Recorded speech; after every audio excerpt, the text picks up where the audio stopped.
The rain drizzled softly over the city, sliding down the sleek windows of luxury cars and high-rise buildings. From the backseat of his chauffeur-driven sedan, Ethan Hale watched the world blur past with the same detached gaze he had perfected over the years. To most of the city, he was a man to envy, the 32-year-old CEO of Hale Technologies, a billionaire, a visionary. But beneath the polish of success, Ethan carried a hollow kind of loneliness. His wealth built walls as much as it built bridges, and people rarely looked at him without seeing dollar signs. Tonight, however, he wasn't heading to another investors' dinner or charity gala. He was, against his better judgment, on his way to a blind date. The ridiculousness of it made him smirk.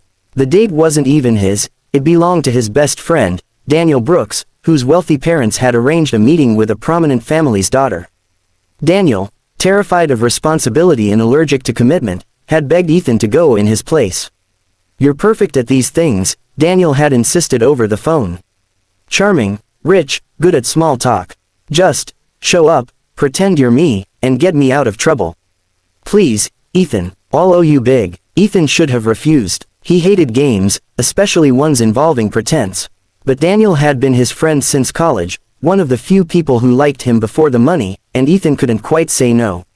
So here he was, pulling up to La Lumiere, one of the city's most exclusive restaurants, preparing to spend an evening in someone else's shoes. The maitre d' led him past crystal chandeliers and velvet-draped booths until Ethan spotted her. She sat near the window, her posture straight but nervous, her hands folded tightly in her lap. She wasn't dressed like the other women in the restaurant, who dripped with designer labels and diamonds. Her dress was modest, faded at the seams, but it framed her in a way that felt authentic. Her hair was pulled into a simple braid, and a single silver pendant hung at her throat. She looked out of place among the glittering guests, yet somehow more radiant than all of them. When she looked up and their eyes met, Ethan's steps faltered. Something sharp and unexpected lodged in his chest. "Mr. Brooks?" she asked hesitantly. Her voice was soft, musical, but cautious. Ethan hesitated. For one fleeting second, he almost told the truth, that he wasn't Daniel, that this was a mistake. But something in her gaze, clear and unpretentious, made the words die on his tongue. Instead, he found himself nodding. "Yes, Daniel Brooks." She smiled faintly, though it didn't quite reach her eyes. "I'm Lila Bennett." They ordered food, though Ethan barely tasted it. Conversation flowed, but not in the way he had grown used to. Most women he met were eager to impress him, to flatter him, to prove they belonged in his world. But Lila was different. She asked thoughtful questions, not about money or business, but about him. What books he read, whether he liked the rain, what his childhood had been like. When he admitted he often worked so much that he forgot what day it was, she tilted her head and said gently, "You must be very lonely." The words pierced him. No one had ever said it aloud before, though he felt it every day. Hearing it from her lips, with no judgment, just quiet understanding, was disarming. "Maybe I am," he admitted. "And you?" She laughed softly, though it held no bitterness. "I don't have time to be lonely. Life doesn't really allow it. But, sometimes, I wish it did. Just a little." There was something in the way she said it that made Ethan want to know everything about her. And as the night went on, he realized he had stopped playing the role of Daniel. He was speaking as himself, stripped of titles, wealth, and expectations. When dinner ended, Ethan offered to walk her home. She hesitated. "You really don't have to," she said. "I live far from here. It's not the kind of place people like you usually go." "Then let me see it," Ethan replied simply. The city transformed as they walked. The polished glow of high-rises faded into worn brick buildings, cracked sidewalks, and children playing barefoot in the puddles left by the rain. Finally, Lila stopped outside a small, weathered apartment building. Inside, her home was modest but warm, mismatched furniture, books stacked neatly on shelves, a vase of daisies on the table. It smelled faintly of chamomile tea. Ethan felt something loosen in him, something he hadn't realized was wound so tight. "You don't belong here," Lila said softly as she poured tea into chipped mugs. "Maybe I've been belonging nowhere," Ethan answered. "Until now." Her cheeks flushed, and she looked away, but not before Ethan saw the spark of something new in her eyes. The following weeks blurred into something Ethan had never experienced before. He found excuses to see her, dropping by the cafe where she worked, offering to walk her home, inviting her on small, quiet outings far from the prying eyes of the elite. Lila was poor, yes, but rich in ways he had forgotten how to be, in laughter, in simplicity, in seeing beauty where others saw nothing. For the first time in years, Ethan's chest felt alive with anticipation. But secrets, he knew, never stayed buried. One evening, as they walked along the riverbank, Lila turned to him, her brow furrowed. "Ethan," she said quietly. He stilled. She had never called him by his real name. "I know you're not Daniel Brooks," she continued. "I realized it that first night. Daniel's face was in the papers recently. He doesn't look like you. At first, I thought maybe you just didn't want to admit it, and I let it go. But now, I need to know. Who are you really?" The air between them thickened. Ethan could have lied again. But when he looked at her, he knew lies had no place here. "My name is Ethan Hale," he confessed. "I'm the CEO of Hale Technologies." Lila's eyes widened, shock flashing across her face. Then hurt. "So everything, the dinner, the name, you let me believe." "I never meant to deceive you," Ethan said quickly, his voice urgent. "That night, I was supposed to stand in for Daniel. But then I met you, and I didn't want the evening to end. I was afraid that if you knew who I really was, you'd treat me differently. I just wanted to be myself. With you." Lila looked away, hugging her arms to her chest. "You should have trusted me. Do you know what it feels like, to think someone sees you, only to find out it was built on lies?" "I do," Ethan said softly. "Because my whole life, people have lied to get close to me. Except you. With you, I feel seen for the first time. Lila, I swear, I may have started with a lie, but everything after has been real." She was silent for a long moment, the river rushing softly beside them. Finally, she whispered, "I don't know if I can believe you." Ethan's heart clenched, but instead of pushing, he nodded. "Then let me prove it. Not with words, with time. Proving it wasn't easy. Lila pulled away at first, cautious, reluctant. But Ethan was patient. He didn't shower her with gifts, she refused them anyway. Instead, he showed up. He helped her fix the broken lock on her apartment door. He ate with her at food stalls instead of five-star restaurants. He listened when she talked about her mother, who had passed away when Lila was young, leaving her to care for her younger brother. Slowly, her guard began to lower. One evening, months later, as they sat on her rooftop watching the sunset, Lila turned to him with tears in her eyes. "You really meant it, didn't you?" she whispered. "That everything was real." Ethan reached for her hand, his thumb brushing over her knuckles. "From the moment I saw you."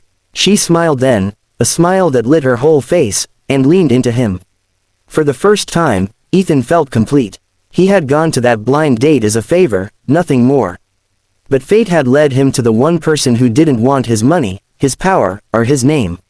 She only wanted him, and that was enough. The city shimmered beneath a fine drizzle, lights from glass towers reflecting off wet streets.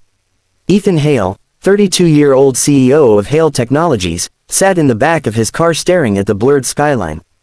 To the world, he was enviable, rich, powerful, admired. But behind the polished surface, loneliness clung to him like a shadow. His life was meetings, contracts, empty penthouses, and shallow conversations.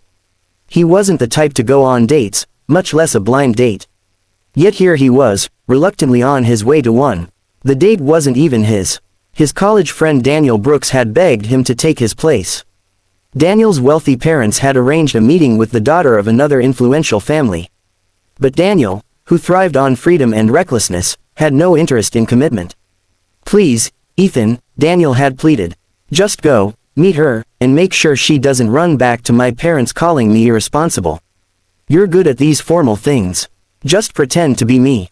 Ethan had almost refused. Pretending, lying, it wasn't him. But Daniel had been one of the few people who stuck by him before success, before the money built walls between Ethan and everyone else. Against his better judgment, he agreed. The restaurant, La Lumiere, was dripping with elegance. Crystal chandeliers glowed above velvet booths, and every guest looked like they had stepped out of a luxury magazine. Ethan entered, sharp in his tailored black suit, scanning the tables for the woman he was supposed to meet. But then his eyes caught on someone entirely unexpected. She sat by the window, her hands folded nervously in her lap. She wasn't dressed in diamonds or couture like the other women, her dress was simple, a little worn at the seams, and her hair was pulled back into a neat braid. A small silver pendant rested at her throat. She seemed out of place among the glittering crowd, yet somehow brighter than all of them. When her eyes lifted to his, Ethan's steps faltered. Something stirred inside him, sharp and unfamiliar. "Mr. Brooks?" she asked softly, uncertainty in her tone. For a split second, Ethan thought of correcting her. He wasn't Daniel, but something in the way she looked at him, open, cautious, genuine, stopped him.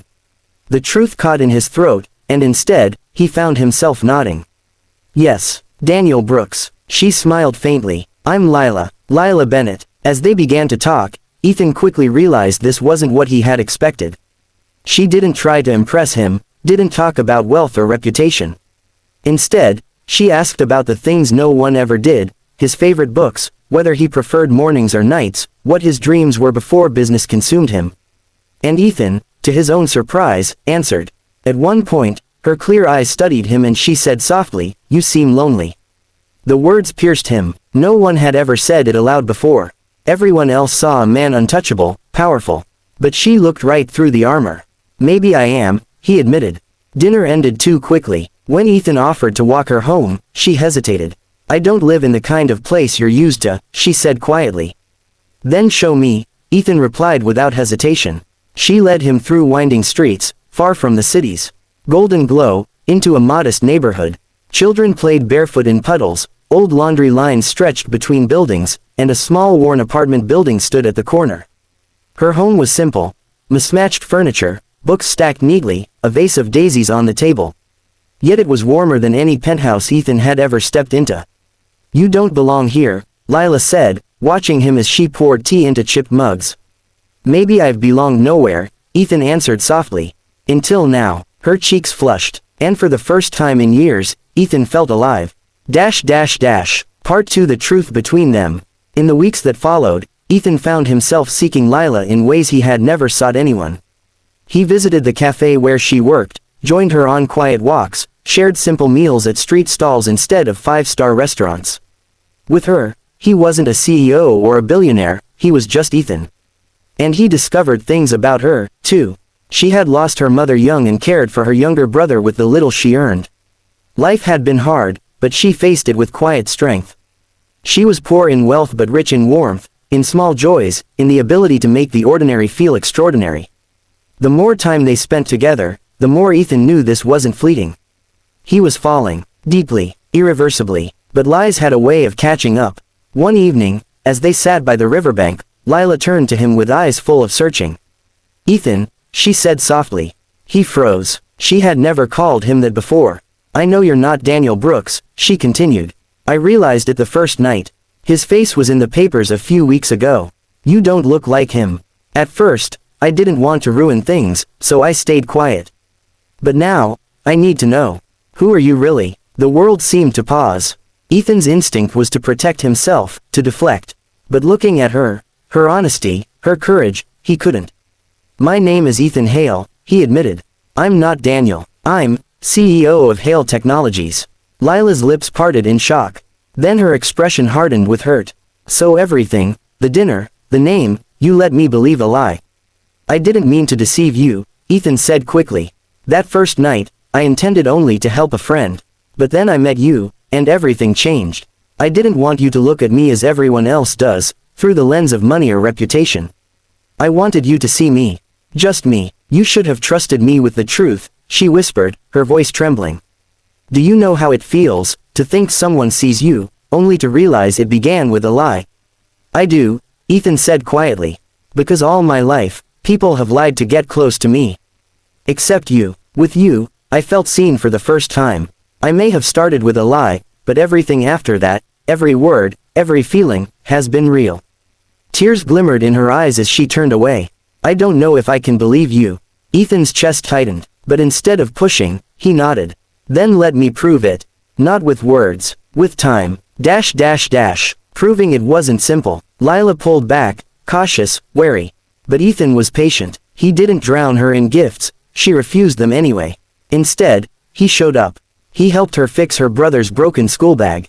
He ate with her on cracked benches in the park. He learned the rhythm of her world and matched it, step by step. And slowly, She began to believe him. One evening months later, as they sat on her rooftop watching the sunset paint the sky in gold, Lila turned to him, her eyes soft. "You really meant it, didn't you?" she whispered. "That everything was real." Ethan took her hand, brushing his thumb gently over her knuckles. "From the moment I saw you." For a long time, she studied him, and then a smile bloomed across her face, bright, genuine, unguarded. She leaned into him, resting her head against his shoulder. For Ethan, the emptiness that had haunted him for years finally eased. He had gone to that blind date as a favor, nothing more. But fate had other plans. In Lila, he hadn't just found love. He had found the one person who didn't want his wealth, his name, or his power. She only wanted him, and for Ethan Hale, that was everything.